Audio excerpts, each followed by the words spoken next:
Hai semua, Assalamualaikum. Selamat datang kembali di channel Tika Family.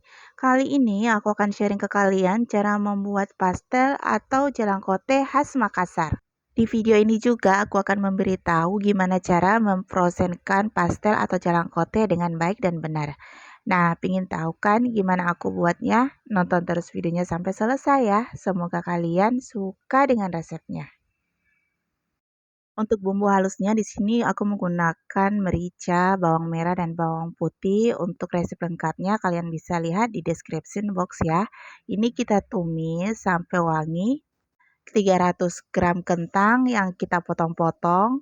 Ini kita tuang ke dalam tumisannya, tapi sebelumnya airnya dibuang dulu ya teman. Nah, ini kita aduk hingga tercampur rata.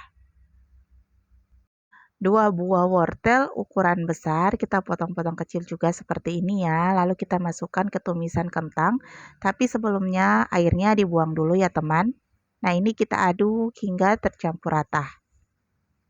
Jika kalian mempunyai daging ayam boleh ditambahkan ya. Kemudian di sini aku tambahin air sebanyak 300 ml. Ini kita diamkan. Nah, ini air dari si kentang dan wortelnya udah keluar, kemudian kita tambahi seasoning. Di sini aku tambahin gula pasir, kaldu bubuk, dan garam. Kita masukkan semuanya, lalu ini kita aduk rata. Tidak lupa aku tambahin bihun. Di sini aku menggunakan 1 keping bihun yang sudah kita rendam, lalu kita masukkan ke dalam tumisan kentang dan wortel. Ini kita aduk juga hingga tercampur rata.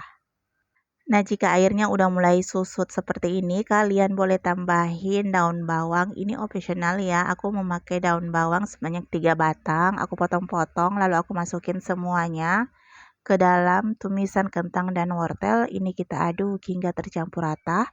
Nah, ini udah matang ya. Ini kita matikan kompornya, lalu kita sisihkan.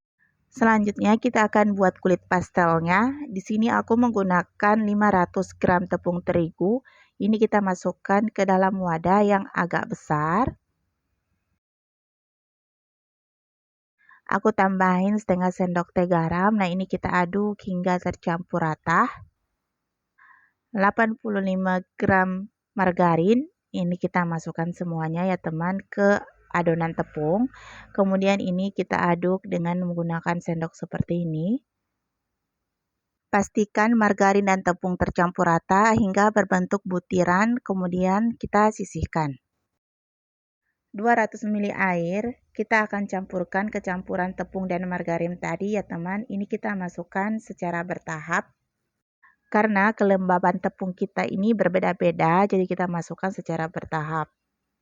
Nah, kulit pastel yang biasanya kelebihan air pada saat kita goreng dan udah dalam keadaan dingin, biasanya kulitnya itu melempem ya atau agak lembek. Makanya penting dalam penambahan air ini kita lakukan secara bertahap.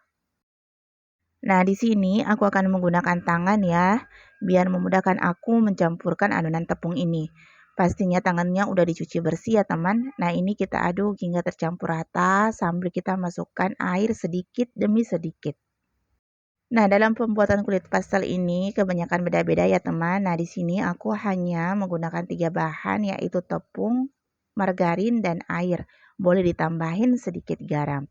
Nah, ini kita uleni sampai berbentuk adonan. Nah, setelah berbentuk adonan seperti ini, kita diamin dulu ya selama 15 sampai 20 menitan. Nah, ini airnya masih ada sisa kira-kira 20 ml, jadi aku cuma pakai 180 ml. Nah, setelah kita diamin, ini udah kalis adonannya ya teman. Nah, ini udah lembut banget. Nah, ini siap untuk kita bentuk. Nah, di sini aku akan bentuk adonannya ini secara manual ya teman. Nah, jika kalian mempunyai alat untuk menggiling, kalian bisa gunakan. Nah, di sini aku bagi 2 adonannya, lalu ini kita akan gulung ya dengan menggunakan roll pin seperti ini. Kita rolling adonannya hingga agak tipis, jangan terlalu tipis juga ya, kira-kira sekitaran setengah senti. Nah, kira-kira seperti ini udah cukup ya, ini udah mulai tipis. Nah, ini siap untuk kita cetak. Nah, untuk mencetak kulit pastel ini kalian bisa menggunakan barang apa aja yang ada di rumah ya. Di sini aku menggunakan Mika volume 250 ml ukuran bulat. Nah, kalian bisa juga menggunakan cutter donat. Nah, untuk ukuran pastelnya kalian bisa sesuaikan ya. Nah, ini kita ambil pinggiran-pinggirannya. Nah, kira-kira seperti ini. Nah, ini ketebalan adonannya ini kira-kira setengah senti ya. Nggak terlalu tebal dan nggak terlalu tipis. Selanjutnya kita akan isi dengan isian yang sudah kita buat tadi di awal. Jangan lupa aku tambahin telur yang sudah kita rebus. Kemudian kita rapatkan pinggirannya. Nah, ini. Kemudian kita pelintir-pelintir pinggirannya seperti ini ya teman. Nah, ini kita lakukan sampai semua adonan pastel habis.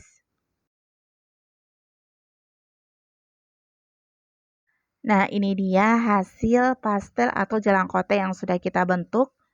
Jika kalian ingin memfrozenkannya, kalian bisa masukkan ke dalam freezer hingga setengah beku, lalu kalian balik di sebelah sisinya lagi, lalu kalian bekukan. Nah, ini udah beku ya teman. Nah, ini aku simpan di dalam freezer selama 3 jaman. Nah, 1,5 jam aku balik adonannya biar bekunya merata. Nah, jika dalam keadaan beku seperti ini, kalian bisa tumpuk adonan pastel ini dan insya Allah nggak akan lengket satu sama lain. Nah, ini kalian bisa simpan di dalam freezer selama sebulanan dan ini pastinya tahan lama. Nah, ini kita akan goreng sebagian ya. Sebelum kita goreng, pastikan dulu pastel ini dalam keadaan suhu ruang kembali, ditandai dengan ada buir-buir air sedikit seperti ini ya teman. Nah, ini siap untuk kita goreng. Pastikan minyaknya dalam keadaan panas, lalu kalian masukkan pastelnya satu persatu ya. Nah, kita goreng pastel ini dengan sesekali kalian balik ya teman, biar matangnya merata. Nah, tips cara menggoreng pastel ini, pastikan minyaknya dalam keadaan panas sebelum kalian masukkan pastelnya. Sering bolak-balik pastelnya biar matangnya merata. Nah, pastel yang renyah itu akan ditandai dengan dia akan mengapung seperti ini ya teman. Dan bagian luar kulitnya ini udah mulai kokoh. Nah, ini sudah warna kecoklatan, ini siap untuk kita angkat. Lalu kalian bisa sajikan untuk keluarga tercinta. Sebelumnya ditiriskan dulu ya minyaknya. Nah, ini dia pastel yang sudah kita goreng. Kita langsung coba ya, ada samaan nggak cara makan pastel seperti aku? Yaitu memakai piring lalu diguyur dengan sambal seperti ini. Nah, ini pastelnya kita coba ya. Ini renyah banget pastelnya, walau sudah diguyur masih terasa ini garing banget. Pokoknya ini rasanya enak banget. Sekali coba pengen dan pengen lagi coba. Ini wajib kalian coba karena rasanya enak, bisa kalian jadikan ide jualan. Oke, selesai sudah tutorial cara membuat pastel yang super renyah ini. Ini wajib kalian coba di rumah ya. Dan semoga kalian suka dengan resepnya. Mohon dimaafkan jika ada salah-salah kata dalam pembuatan video ini. Dan yang baru menemukan channel ini boleh di-subscribe dan bunyikan loncengnya agar kalian tidak ketinggalan video-video terbaru dari kami. Terima kasih. Assalamualaikum.